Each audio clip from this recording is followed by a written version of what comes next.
This is not a presentation in advanced mathematics. Not a presentation in advanced mathematics. This really is a presentation in 3 parts. Part number 1 is the role of an investment bank, what an investment bank does. Part number 2 is applications of mathematics to the pricing and trading of derivatives, i.e. options.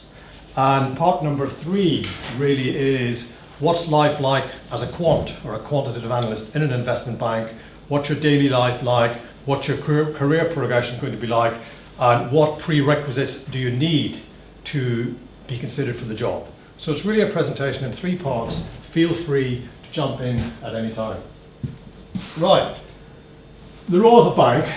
An investment bank basically sits between people who are called lenders and people who are called borrowers. If you as a private business want to borrow £1 million, you'll go to the Royal Bank of Scotland, you'll go to Barclays Bank, you'll borrow your £1 million, pre-credit crisis of course. If you want to borrow £1 billion, or you want to borrow £5 billion, you will have to go to something called the capital markets. And you will have to get a bond, which is basically a loan, syndicated. You will go to the investment bank. The investment bank will then sell your story, sell your business model, and sell your bond to all the global investors, pension funds, central banks, hedge funds, and other asset managers. They will then buy the bond, they will give you the money, pass through the investment bank, who takes a fee, and you will then pay a coupon, which is a rate of interest on your bond for 1 year, 5 years, 10 years. And hopefully you won't go bankrupt and you can repay the principal. And if you then default, like a lot of banks have done or a lot of corporations have done, you default and the people who bought your bond no longer get their money back and your reputation is done.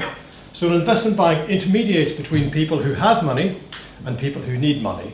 And they take a fee for arranging people who have money, giving it to people who need money. They do that through putting people in contact and through coming up with high value ideas. That's really what a bank does.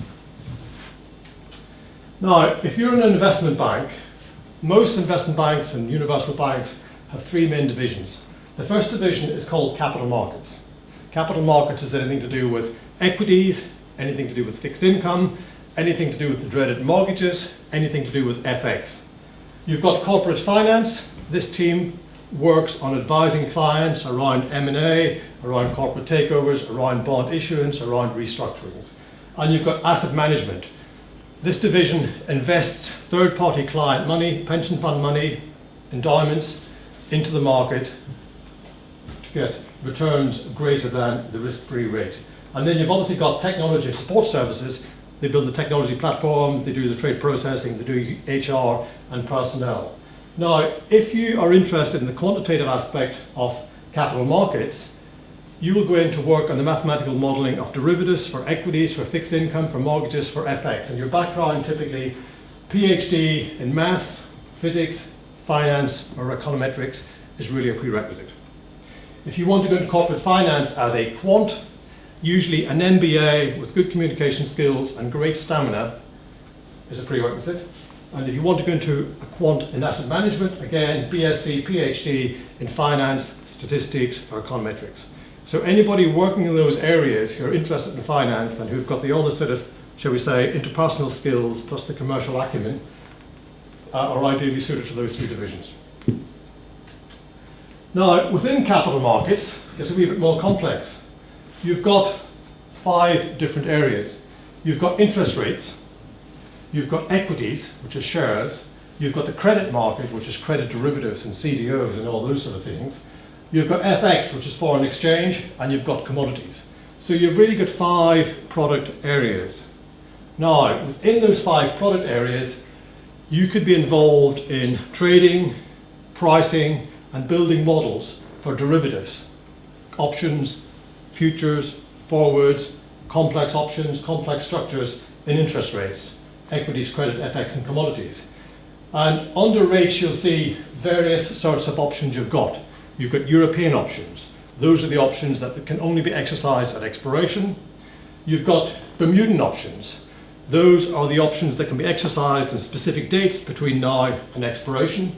You've got American options. Those options can be exercised anytime between now and expiration. And you've got path-dependent options, like average rate options, like look-backs, and those options depend not only on the spot value of the asset now, but also on its history. So you can be dealing with lots of those options. Now the funny story in finance is European options, which can only be exercised at expiration, were called Europeans because the Americans who invented it thought Europeans were stupid. American options, because they were much more complex, could be exercised any time between now and expiration. They were much more complex because you had the early exercise problem, the moving boundary problem. They were much more complex and only Americans could understand that. And you had Bermudan options, which were a wee bit like European, were a wee bit like American, in the sense they could be exercised on specific dates. So they were halfway between Europe and America, and they were called Bermudan. So that's the history behind European, American, and Bermudan. And in interest rates, you can be doing options and derivatives on things called swap rates, bond yields, mortgages. You can be doing options in interest rate volatility, interest rate correlation, and equities. You can be doing stock price, stock indices, etc., etc. So there is a great complexity of instruments out there in which you can actually write and price and trade options on. And the new business, called hybrids, crosses all those. So you can actually be working and pricing options that not only depend on interest rates, but could also depend on equity, could also depend on FX, could also depend on commodities. So you're dealing with multiple underlying assets, with multiple underlying volatilities, with multiple underlying correlations. And that business is called hybrids, which is a new business as well. And typically the hybrid pricing of deals is much more complex than single products. Right, and quants. Why are quants necessary? When I came into this business 20 years ago, I had a PhD in mathematics, and an option trader said to me, and I hardly knew anything about finance, he says, hey, why do we need models for options? We just get them off the screen. We just get the price off the green screen. And I thought, crikey, why do we need option models if you just get the price off the screen? But the problem is, options have become very, very complex. So in a sense, there is no market, there is no screen giving you the price of options. If you want to trade a stock, if you want to trade foreign exchange, the price is always there. It's always on the screen. You can look up Reuters, you can look up Bloomberg, you can look up the web page, and you will get a price for FX and you'll get a price for a share. If you want to price an option on a complex derivative, could be there is only one person who is actually ever trading this complex derivative at any one time, so there is no price. So your price has to be generated through some sort of mathematical model, and that's why quants are hard. Quants are hard to apply their mathematical skill set to take the underlying asset price distribution and from that infer a fair value for a structured product. Okay? Now you'll hear in banking and derivatives something called convexity. So big picture, a quant in derivatives is really here to determine convexity, the value of convexity. And what convexity all means, you probably all know about options, but options have got what they call curvature.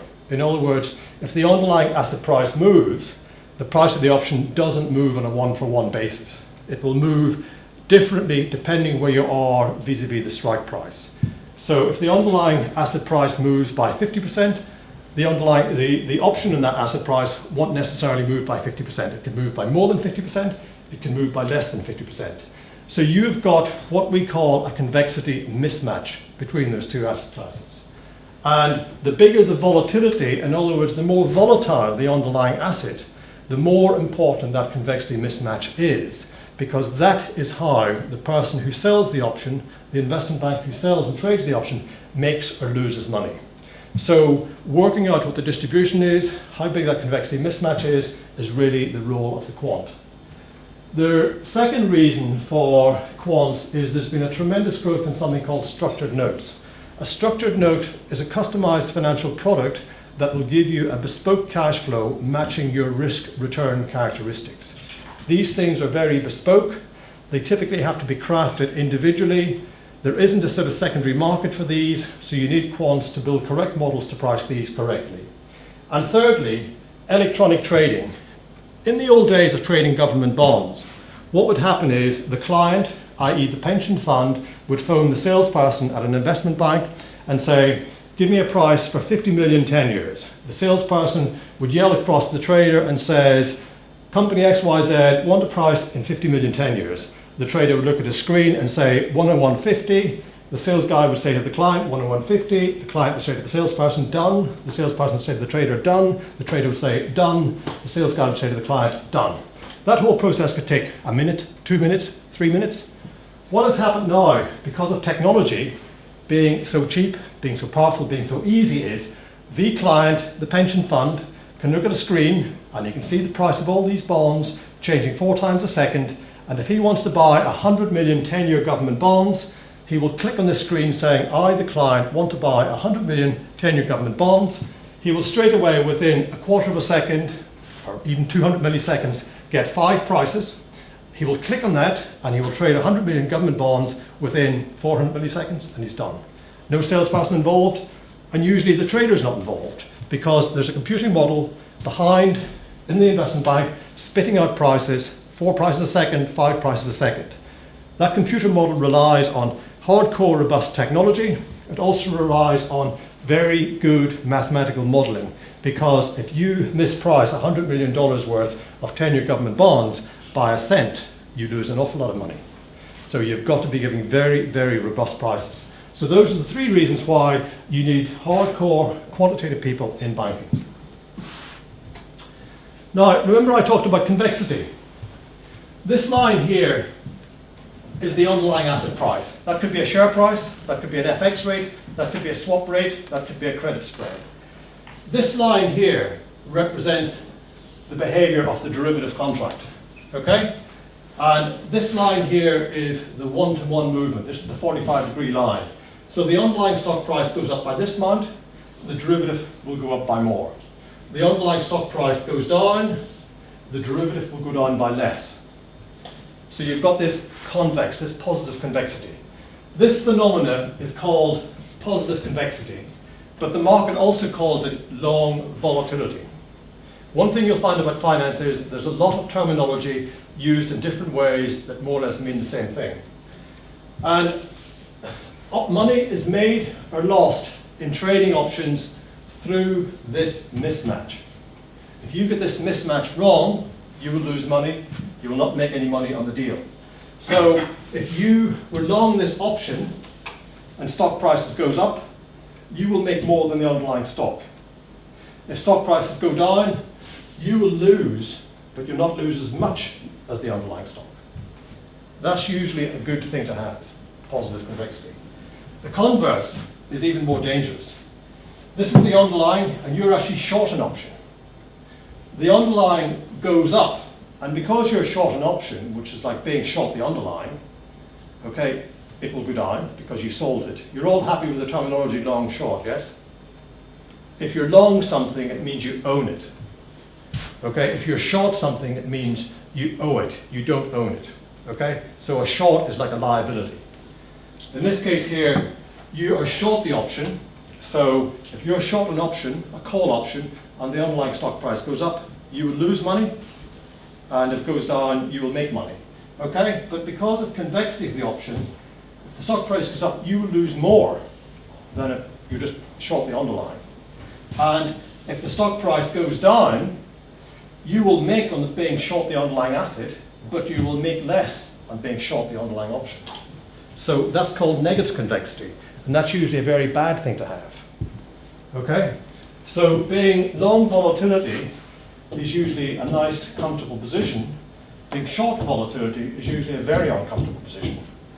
And those two concepts, it doesn't matter if you are dealing with FX options, equity options, commodity options, options in mortgages, options in credit spread, options in hybrids, options in volatility. These two concepts will appear everywhere. You can do the most complex option pricing calculation in the world. You can do 100-factor models, you can do jump diffusion, you can do all sorts of crazy Brownian motions. But if you don't understand these two concepts and how they actually make or lose money, the mathematics is not really worth it. As Christian said, sometimes the mathematics can obscure the economics. In finance, in option pricing, understanding these two concepts is the underlying economics. If you understand these two concepts, you can get complicated in mathematics, but there's no point doing complex mathematics if you don't really understand how these two things work. So I'll take you through this more later on. Now, as I told you, There's lots of terminology. Long convexity is the same as long volatility. It's the same as being long gamma. It's the same as being long vega. It's the same as being long optionality. And it's the same as being long curvature. And when I first came into the markets from a PhD in mathematics, it took me ages to understand what the difference was between long volatility and long curvature and long gamma and long convexity. I thought they were all different things. Transpires, they're all the same thing. But not everybody knows they're all the same things. Different market participants will talk about things differently. So as a quant, you've got to understand the terminology, the market terminology.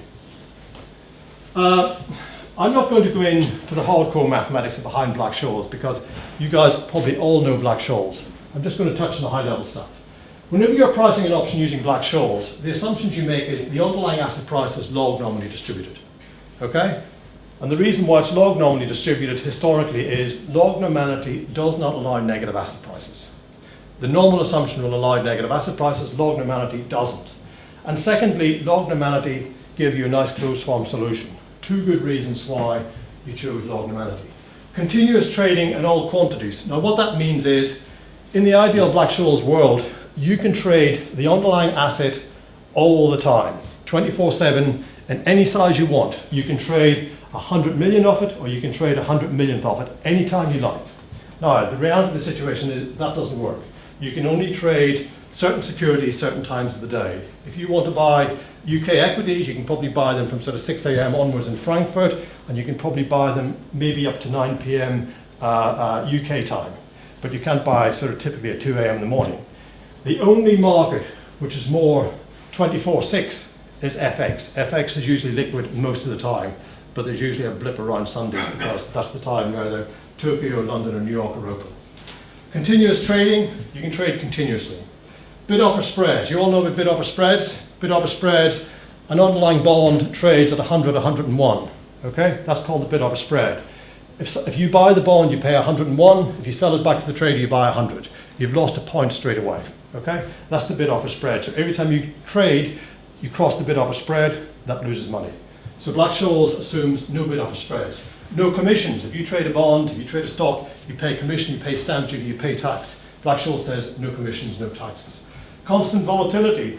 Volatility is the standard deviation of the log returns. Black-Scholes says that's constant. And interest rates, they're constant as well. As we see today, or we see last week, or this week, interest rates are constant. They dropped by 150 basis points, but Black-Scholes says they are still constant. Right, the mathematical model, okay? You all know that's the stochastic differential equation. That's the log normal SDE. Mu is the drift term, sigma is the volatility, and B is the Brownian motion, okay?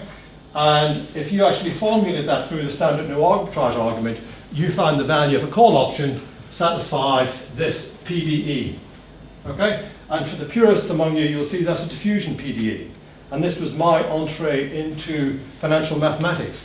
I used to work for Dr. Alec Millen at the very back, who used to be solving nonlinear partial differential equations in 12 dimensions, 12 variables? Some 12 variables, non-linear partial differential equations. And it was tough work.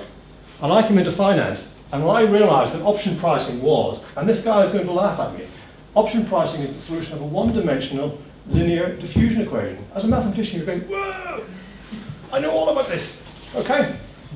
And this is your dc dt, okay? This is your d2c dx squared. Sigma, for the physicists among you, is conductivity.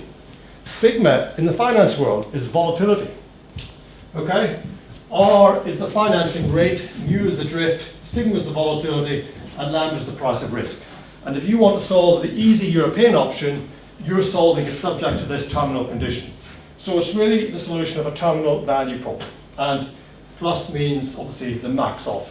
And K, by the way, is the strike price. And if you solve that equation, because it's European, you've got a nice solution. It's basically given by this equation here. This solution here, if you're a physicist, you will think of it in terms of Green's functions or something. Okay, you're just integrating over the terminal distribution and discounting it back. If you are a pure mathematician, you'll probably think of it, or an economist, you'll probably think about it in terms of equivalent martingale measures, where Q is the risk adjusted or the equivalent martingale measure of probability. And if you're a sort of physicist or a theoretical physicist, you might think of this here in terms of being the Feynman-Cach formula. Okay? So the solution is really the discounted, this is e to the minus integral, discounted payoff at expiration expected back. And this is obviously the filtration, the knowledge set at time t. And the big trick here is the Q probability, the Q measure. It's not the real world probability, it's the equivalent Martingale measure, the risk adjusted measure given by this probability measure here. And the solution, once you go through the mathematics, is the old black formula where n is the cumulative normal distribution function. And that is the black model, which is still to this day being used across all assets. If you want to price a derivative in anything, the very first thing you will do is use a formula more or less like that. And you'll get to the stage where you can basically price that formula in your mind. You know, if you're trading options and you're dealing with options, you can price most of these structures in your mind because you know half sigma squared t, in the money, out of the money, blah, blah, blah, blah, bang. But you will be using that simple formula all the time. Every complex option model is a variation on that theme, but that's basically what you're doing. Now, there are 5 things from this option pricing thing. You've got the call value. This is the call, the fair value of the call, and I've plotted that formula as a function of the underlying strike. And I think this option here was struck at 10. So 1 year call. So as you go in the money, it's worth more. As you go out of the money, it's worth less. And this thing is called time value. That's the value of the call. Now, the next most important parameter is the delta. Delta is the first derivative of the option with respect to the underlying. dv dx. Okay? So if you mentally differentiate this here, you see the derivative here is 0. Gradient is 0. The gradient up here is approaching 45 degrees, 1. This here approaches 45, or 1. And here it's roughly about half. So that's the delta of a long call option. And the delta measures how sensitive the option value is to changes in the underlying. So whenever the option is deep out of the money, the option is not very sensitive to the underlying asset and the price movements. Okay? Out of the money, the stock price changes, option doesn't move very much. Okay? It starts to get much more sensitive here. The option underlying moves, the option price moves. So that's delta. Gamma. Gamma is the rate of change of delta with respect to the underlying. So gamma is d delta by d underlying. So this one here measures how quickly or how rapidly delta is changing. So the delta here is not changing very much. It suddenly goes from being more or less 0 to more or less 1. This regime here is where delta is changing a lot, which is why the gamma is very large. And the final parameter is the theta. Theta represents the time decay of the option. If you've got a 1 year option and you let a month go past, your option is only worth 11 months. You get less optionality. Another month goes by, 10 months. It's worth less. So all things being equal, as the maturity shrinks, your option becomes less and less and less. And time decay is largest when you're at the money. If you're sitting with an option at the money and the stock price is not moving very much, your option is just dripping value. Very, very horrible thing to watch. So call theta is biggest at the money and smallest whenever the option is in and out of the money. And the final one is what we call vega. Vega is not a Greek letter. Vega, although Black-Scholes says the underlying option volatility is constant, vega is the change in value of the option with respect to the volatility. So if you change the volatility, vega gives you that measurement. And vega, dc or dv, d sigma, is biggest when the option is at the money, and it's least whenever the options are out of the money. So if you're an options trader or you're an options quant, you will always have these ratios, you'll always have these graphs and these derivatives in your mind all the time. Right. Now, remember Black-Scholes assumes log normal distribution.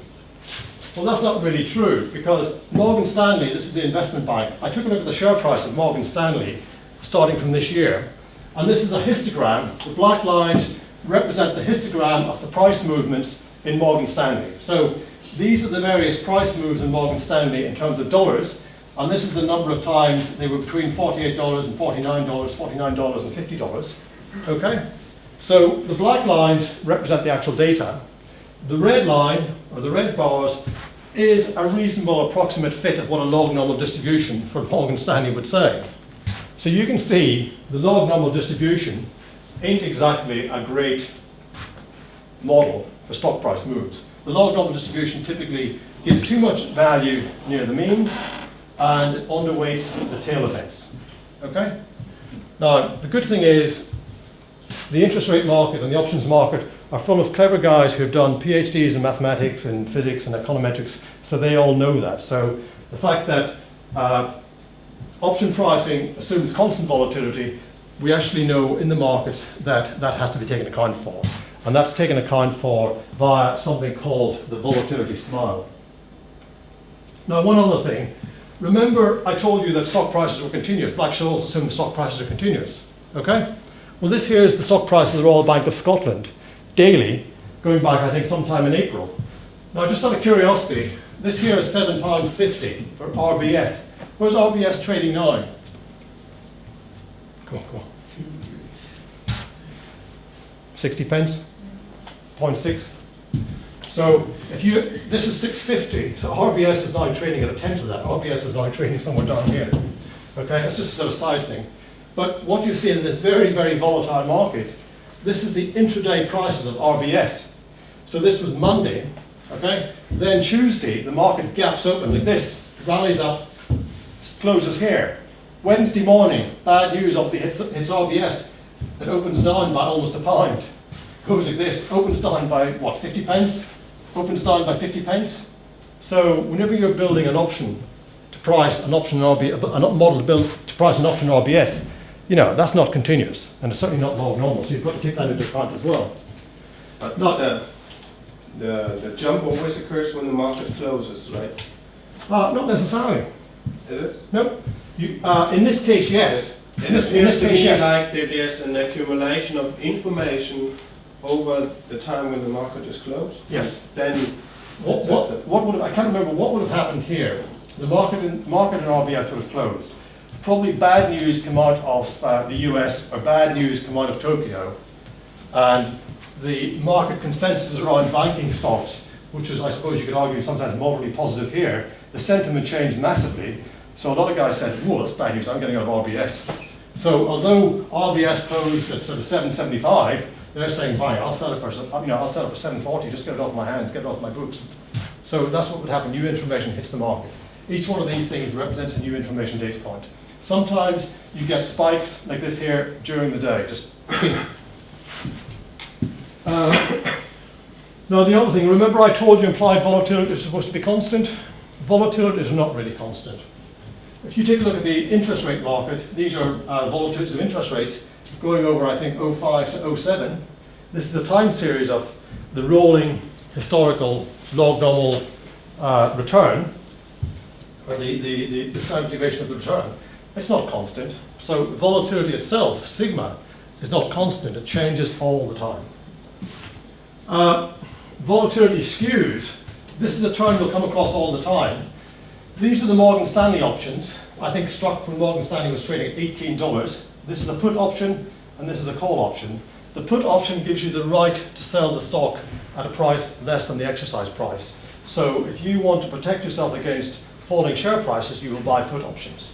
Now, you see the way the volatility goes up. Okay? This here is called a smile. What we've done here is we've taken all the Morgan Stanley option prices, we've taken the Morgan Stanley share price, and we find what volatility we have to put into Black-Scholes to reprice the market price of the option. And that's called implied volatility. Markets will always settle on price, but people always think in terms of implied volatility. So if you took an option, and the option model gives you a price of X, you're really saying, okay, what underlying volatility does that correspond to? What sigma does that correspond to? And that sigma is called the implied volatility. Now the interesting thing here, that's a volatility of 300%. I've been in the business almost 21 years. I have never seen stock prices trading at 300% volatility. Never, ever, ever. In the old days, Morgan Stanley options would be trading somewhere down here.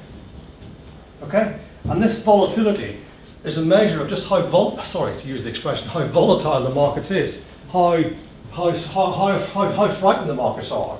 These volatilities are trading at unprecedented levels.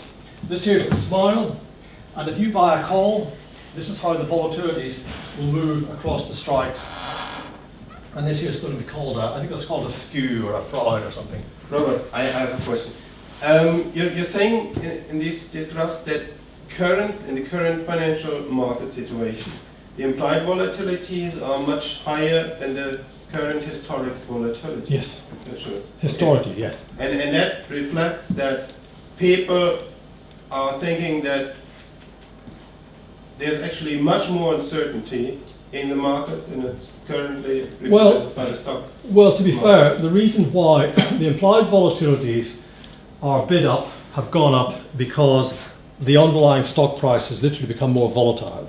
So if you were to take the average and calculate the standard deviation of the log normal return, say 2 years ago, you might get a number like 20, 25.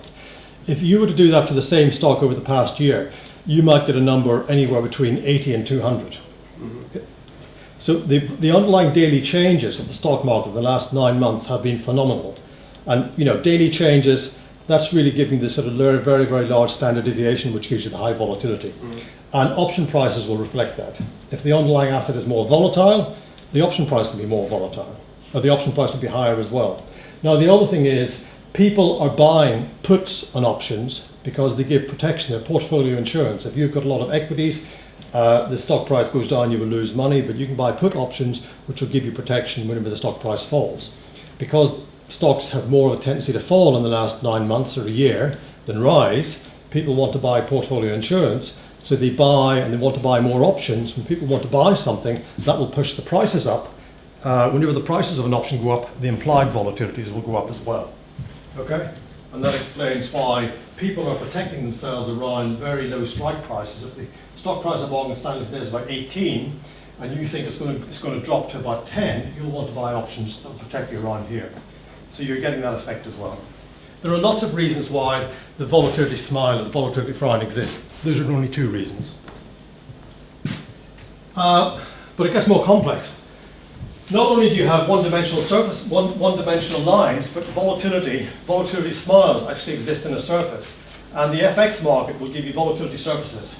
So this here will be the volatility smile across the strike price broken down by maturity. So this is the volatility term structure broken down by at the money, in the money, out of the money, but also for the different maturities. So you've got the volatility surface, and the FX market trades a lot on volatility surfaces. And also, one thing you should realize, in terms of historical volatility, there are many, many different types of volatility. You've obviously got implied log normal volatility. You've got something called basis point volatility, which is actually normal volatility, not log normal volatility.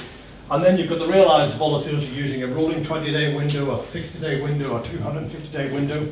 So there are loads and loads of historical ways of looking at volatility. So volatility is more than just sigma. Now, if you're an options trader, and I'm going to try and speed up here because I know I'm running a bit late.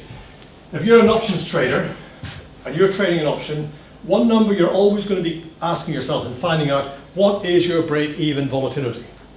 Okay, so if you buy an option or you buy a derivative and you delta hedge with the underlying asset price, remember I said if you're long the option, you've got long convexity working for you, you're short the stock against it, okay?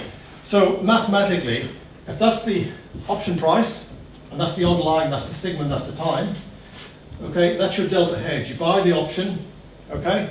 You sell delta amount, which is dVdx against it, okay? So you buy the option, you sell the stock, and over a time interval delta t, the underlying stock price changes by delta x.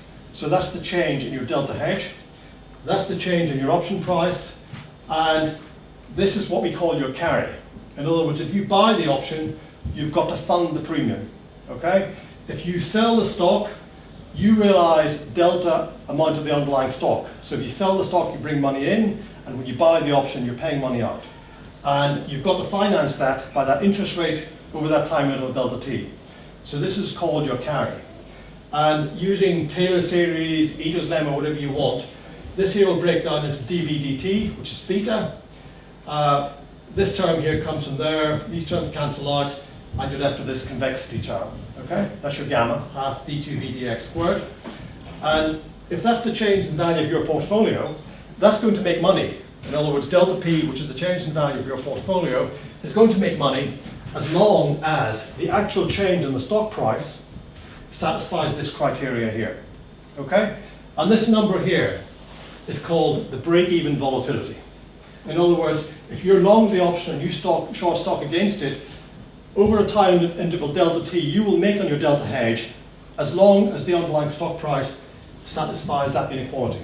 So the stock price has got to move enough, because this is your carry in the underlying option and fund stock position. Your option's losing money, the time decay is taking the option away, but you're making it through the gamma. And that's called break-even volatility. So if you're an options trader or an options quant and you're dealing with options, you're always going to say, what's the break-even volatility of this trade? 5 basis points a day, 10 basis points a day, 21%. You're always going to be thinking in terms of break-even volatility. And it makes sense because the option is decaying away on you and curvature is working for you, so it's a balance between these two things. The other way of looking at option pricing, forget all equivalent martingale measures, forget FAME and CAC. Option pricing, you can really look at the value of an option as basically being a break-even price. In other words, if you take the change in your option over delta t and you delta hedge it as before, so the change in your portfolio is going to be the change in your option, it's going to be the change in value of your delta hedge. That's your carry position. Remember, you fund the option, you buy the option, and you sort of have the carry from shorting the stock. But then don't forget, you've got DVD sigma and you've got DVDR. So this here is the vega, that's the change in your option with sigma changing, and that's the change in the option with interest rate changing. Okay? But let's ignore these here for the time being. So if you say sigma's constant and interest rates don't change, the change in your portfolio is going to be this one here. That's going to be the change in your portfolio, your hedge portfolio, riskless portfolio over time t. And you're going to make no money. In other words, you're going to have a break-even profit of 0 if your option price satisfies this equation here. Okay? And if you assume the log normality process delta x squared of sigma squared x squared dt, you basically end up with the PDE, which is Black-Scholes. And that's a very intuitive way of looking at option price as basically being what we call in the financial markets a break-even price. That price that will compensate you for what you will lose in time decay vis-a-vis what you will make in gamma. So option pricing is really a break-even type price as well. That's typically not taught in finance courses, but that's the way a lot of guys think about it. And break-even volatility, I'll give you an example. If you had a long call option, spot price $18, strike price $18, 3-month option, and you were pricing at an implied volatility of 50 vol, your daily break-even volatility, your stock must move by 44 cents a day. So if you're delta hedging, you're only going to make money on your delta hedge if you rebalance when the underlying stock price moves by more than 44 cents. If you're rebalancing and you're only rebalancing every 20 cents, you're going to lose money. So really, if you are long the option, you want the stock price every day, or every time you rebalance, you want it to be moving more than 44 cents. In that case, you will make money. If it moves less than 44 cents on average every day, you will lose money in your option position. So that's your break-even volatility. And if you annualize 44 cents, it comes out to be roughly $50. Oh, sorry, 50 vol points.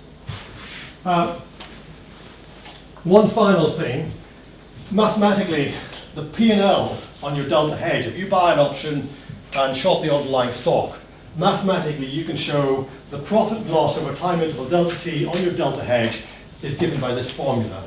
It's given by the difference between delta x over x squared, which is what we call the realized volatility, versus the implied volatility. So if you buy an option at a implied volatility of sigma I, and you realize delta x over x, you will make money if you realize more volatility than you sold it at.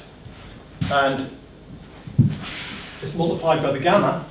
So if the gamma is large, in other words, you're delta hedging when the option is at the money, the more you delta hedge, the more money you will make.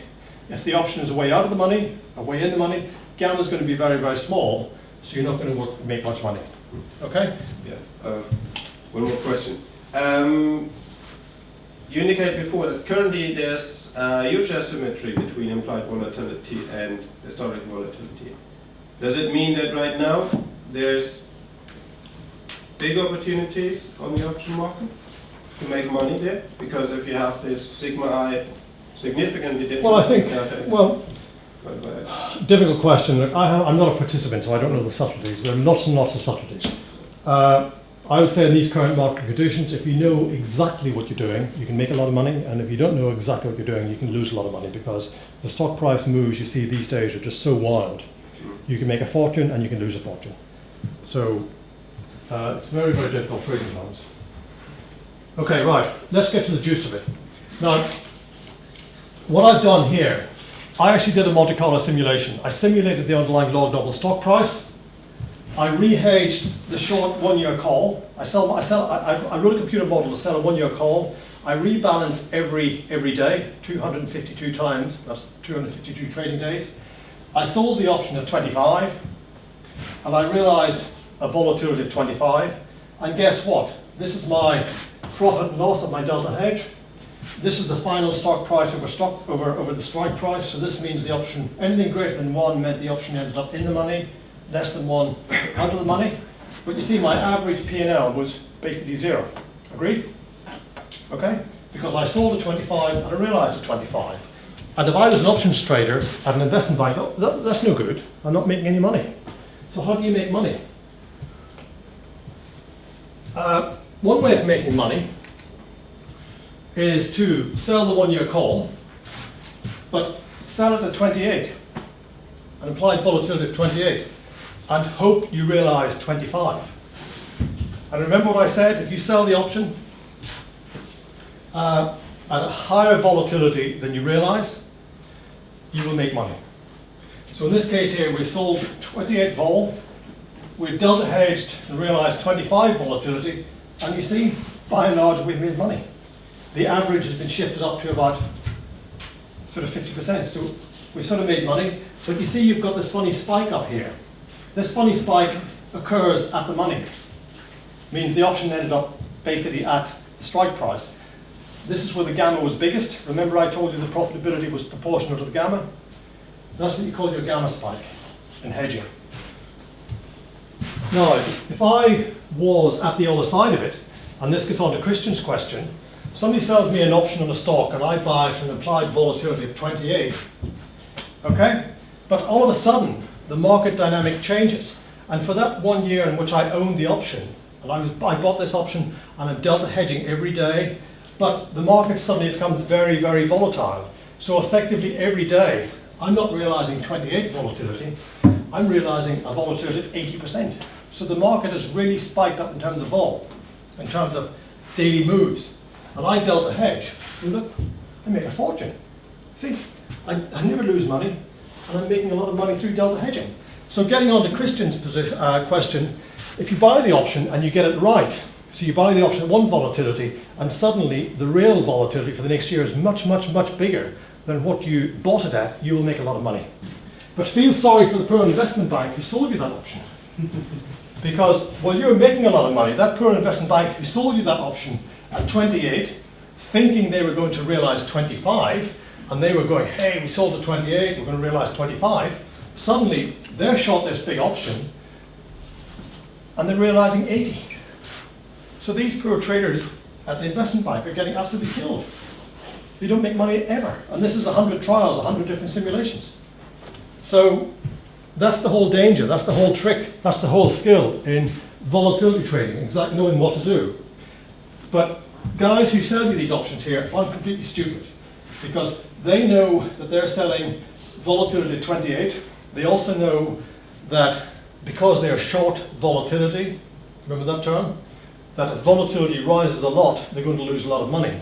What they will try and do in the market is go out, as well as delta hedging, they will try and go out and buy another option. So if these guys sold Christian an 1 year option at 28 volatility, struck at $18, they might try and get to the market and buy something similar back. So if they went back and bought a 1 year option at 28 volatility, struck at $20, so they've sold one option at $18 strike and they bought another option at $20 strike. So think of it, the short one option and the long another option, and then they delta hedge the residual delta, their net P&L will look much better. You see? So just by taking an offsetting position, there are still some cases where they lose money, but there's more cases where they make money. So a lot of guys trading optionality would never write a short vol position without probably going out and buying some more volatility back. And one thing here, if you were long a call, you bought at 25 and you realized 25. This is the P&L of the delta hedge. So this is the final realized volatility. So for every simulation I did, I calculated the volatility and I plotted the volatility against the profit and loss. So whenever the volatility was greater than 25, I make money. And whenever the volatility was less than 25, I'm losing money. And that ties in with that mathematical formula where the profitability of a P&L of the delta hedge is basically the difference between realized volatility and applied volatility. Okay? And that's, I can talk for another 5 minutes or I can sort of call it a day now. No, that's fine. Another 5 minutes? Okay. Now, that's options and stock. The interest rate markets typically are more complex than stock markets and commodity markets because whenever you're pricing an option on a stock, it's really a discrete event. You're pricing an option on a distinct tradable. So if you're pricing an option on a 1 week option, sorry, if you're pricing an option maturity 1 week, 1 year, 2 years, 10 years, the underlying hedge for an options trader is delta amount of the underlying stock. Agreed? But if you are doing options on what we call yield curves, you're actually modeling not a discrete object bouncing up and down according to some sort of Brownian motion. You're actually modeling the continuous dynamics of a curve. So whenever you model this here, you're actually modeling, each one of these represents an interest rate with a different time to maturity. This is a 5-year maturity interest rate, a 10-year maturity interest rate, the whole way up to 30-year maturity interest rate. So if you ever have to price an option on an interest rate, you've effectively got to model the dynamics of the curve, which is much more complex. So you've got to be modeling every part of that curve, and every part of that curve has got a different volatility and a different correlation. If you're also an interest rate derivatives, if you were trading these interest rate derivatives, you'd be looking at a screen like this. Shall I give you a quick talk through this? Would that be useful? Market terminology, would that be useful? Okay, fine. If you're in the interest rate world, we're just looking at euro in this case here. You're looking at what we call benchmark bonds. These bonds are issued by the German government. You know, Boon, Bubble, Schatz. Sorry, I'm just getting Christian G up here. These are the bonds, different maturity, okay? And these are called benchmarks because they're very actively traded and they give you a good idea what the interest rates are. This here is what they call the bond yield to maturity. This is the corresponding swap rate, and the spread is the spread in basis points between the bond and the swap and the bond. And this spread here, you've heard all this talk about credit spreads being very wide, credit crunch. This thing is really a manifestation of credit, okay? And then you've got the change in the day, the change in the month, the change in the year. And you've got the historic volatilities in terms of basis points. These here would be the normal volatilities in terms of basis points. Now the other way the market looks at the curve is it looks at the slope. You've got an interest rate curve going from 0 to 30 years. But nobody can remember, 30 points on their head of where all the market is. They always think, well, what's the difference between the 2-year point and the 5-year point? Because that gives you how steep the curve is at the short end. And this is the difference in the 10-year and the 30. This is 10s, 30s. This is a measure of how steep the curve is at the long end. So 2s, 5s will give you some sort of indication around monetary policy. 10s, 30s will give you some sort of view around expected inflation. So you look at different parts of the curve. Now, I talked briefly about interest rate swaps, where one party pays a fixed interest rate against a full floating interest rate.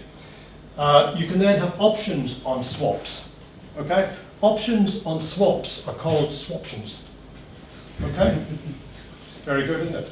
And remember, European, easy peasy stuff, because the Europeans can only do easy options.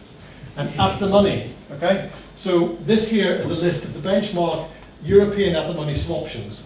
So this is the swap term, and that's the option term. So the way you would read this one here, this is a 5-year option to enter into a 2-year swap. Whereas this is a 1-year option to enter into a 2-year swap. Whereas this one here is a 10-year option to enter into a 5-year swap. Okay? And this here is a 5-year option to enter into a 10-year swap. So it gets a bit complex. So if you're on the interest rate desk, people will always be asking you, where is 1 year into 2 year, where is 5 year into 5 year, where is 10 year into 10 year. So that's the terminology for swaptions. And remember I told you options trade and implied volatility? So these are the implied volatilities of these swaptions. This is the implied volatility. The 11.2 is the implied volatility, the implied Black-Scholes volatility of a 10-year option into a 2-year swap. Okay? Because people can appreciate volatilities because they can see the swap rates move. They can calculate the volatilities themselves. And then that's the daily change, 3-month change. That's the forward swap. And remember I told you, we also talked about normal volatility as well as log normal volatility. This here is normal volatility. This is the daily basis point move vis-a-vis the log normal volatility. So these guys look at normal and log normal. Now, if you're also a quant, you'll probably spend a lot of your time looking at a market data sheet because, getting back to Christian's point, there's no point doing complex mathematics if you don't understand the market, if you don't see what's happening. There's no point you're pricing complex derivatives if you don't know where the underlying market parameters are, where the underlying stock market is, where the FX is, where the interest rates are. So this is a screen I used when I was at Lehman Brothers. So this here was the German market, okay, giving you German interest rates and German bonds. This was the sterling market. This was the US market, okay. This was euro-dollar FX. This here was cable, dollar price of sterling in dollars. This here was Japanese yen. These here were benchmark bond yields. This was a new screen. This was the good old Lehman share price, which is now 10 cents. Japanese market, stock market for UK, German stock market, Japanese yen, price of oil, price of gold, various stock markets, various share prices.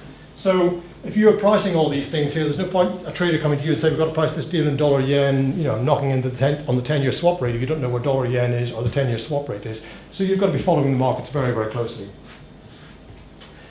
And shall I tell you a typical day of quant? Would that be useful?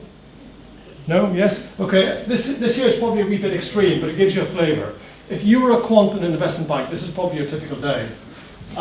You'll probably be reading your BlackBerry, catching up the stuff in the morning, get to the office about 7:45, you look at the markets, check your emails, you'll check the status of any overnight batch jobs, calibration jobs that you've been running, you'll get your breakfast, and roughly by about 8 o'clock, Tokyo market is closing, okay? Then you will typically work on either long-term research projects, working out how to do, the next generation of models.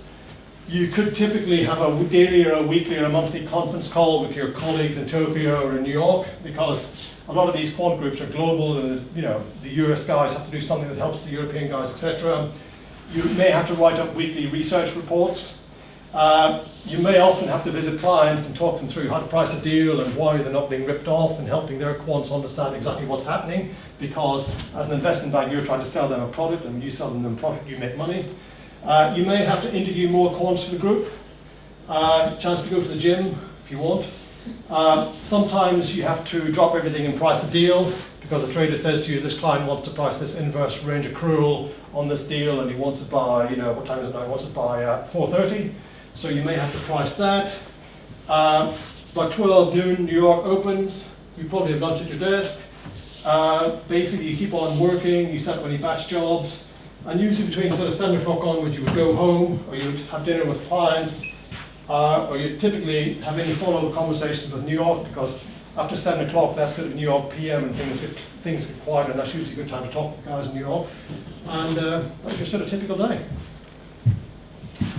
And if you were a quant, sorry, I want to hide this one. If you were a quant, you'd be working in this sort of environment here. This is the trading floor of some investment bank. I don't remember what one it was, but he was a quant. He used to be a pure mathematician in Germany. This guy was a quant. This guy used to work at CERN as a physicist. This guy was the chauffeur. She was a secretary. These guys were traders. So you'd be working in that sort of environment there. That's a sort of typical type of trading environment. And your daily interactions, if you were a quant, say, this is you. You're pricing, trade, you're maintaining valuation models, doing your business, okay? You will have an intraday communication with the derivatives trader. You'll be working very close with him, pricing deals. He'll be asking you to sort out problems. What's going on? This number looks funny. Bing, bing, bing, bing, bing. You will have intraday conversations with the systems guys, because your models have been put into their systems. You will have probably intraday conversations with what they call the derivative structure. He's the sales guy who speaks to clients, who speaks to the trader and yourself around designing new structured products for clients. And you might have, occasional conversations with clients. So that's really your sort of, okay, and 2 more slides and then we're finished. What makes a good quant? Well, I've hired tons of quants, and this is a distillation of my view of what makes a good quant. A lovely mixture of technical skills, i.e. brain power, and interpersonal skills, which I was never very good at. You've got to have good mathematical modeling skills, okay, PhD, applied maths, physics, econometrics, statistics, finance, typically good programming in C++ usually. You've got to deliver implementable solutions within time constraints, no point delivering the perfect solution 10 years late. You've got to work hard, you've got to remain focused and flexible under pressure, but you guys do that at university anyway. You've got to have massive attention to detail, financial intuition, you've got to understand what the underlying product is, and you've got to have common sense, because you're going to be building models and pricing deals under pressure. If you misprice the deal, and the trader does the wrong deal, you lose money. And the worst thing, the most soul-destroying thing you can do is price a deal and it loses money because you mispriced it because of a silly mathematical mistake. I remember the worst case I ever had was many, many years ago, 1991. We were pricing options on Japanese yen, US dollar Japanese yen, convertible bonds and US dollar Japanese yen. And at that stage there was 140 Japanese yen to the US dollar. And the model required put in the Japanese yen FX rate, and I put in 140. Whereas I should have put in 1/140. So we mispriced it by quite a bit, and you really do feel very bad. Okay, so mistakes do cost money. My view around quants was, you can make 3 mistakes after that, your credibility is gone. You've got to have a good intuitive understanding of value. You gain that with experience, and you need to understand complex models very quickly. Getting back to Christian says, you've got to do the mathematics, but you've also got to understand the economics. You've got to work well as a global team, because business is too complex for one person to do everything. You've got to work well as your own. You've got to have good communication skills. You've got to be able to sort of reach out and forge working relationships with people from different countries, different backgrounds, and different skill sets. You've got to have a bit of an interest in finance, and you've got to have a bit of energy, drive, determination, stamina, common sense, and realism. Tough. You're going to hire a bit of a job. And the career path, finally, you'd come in, probably for 3 years you'd work under close supervision, you'd learn the techniques. Probably from the next 3 to 6 years you'll probably go to be a VP. You'll assume responsibility for a particular product area. You'll speak more with traders by yourself. You'll speak to junior clients, and you'll manage 2 or 3 guys. 6 to 8 years you'll be an SVP. You might assume a responsibility for an entire small quant group. You'll be responsible for model development. You'll speak directly to client PMs, portfolio managers, and you could manage 3 to 10 plus quants, and then 8 to 12 years, you MD, assume responsibility for a sort of European region or global region. You speak to senior level clients, and that's basically the career structure. And for all those people who think people in the city really don't know very much mathematics, this blackboard illustrates the case perfectly. You look at all the crazy mathematics, and all the numbers make sense. Look at this here, look. All these complicated mathematics. There's a sigma, you see. It's not complex, and there's an integral. So there we are. Good. Thank you very much. I cite this slide here. And this one always cheers me up, because in investment banking, quant skills are always very, very important. You may have done a PhD in nuclear physics, but you might think, you wonder what you're doing with nuclear physics. And the joke around this one here is, this is a quant guy who does his PhD in nuclear physics, but he then ends up working for the head of the bank, who's basically trying to get him to do an optimization program to make the seating arrangement optimal, so that the people who can't stand each other are working far apart. And the people who want the seats get the seats they want, as long as they're the right level of importance. So he's doing an optimization problem, and there's nothing about financial mathematics, and nothing about nuclear physicists. So the point is, if you've got a quant background in finance, there's always a job. Okay. Well, I hope that was useful. Thank you very much.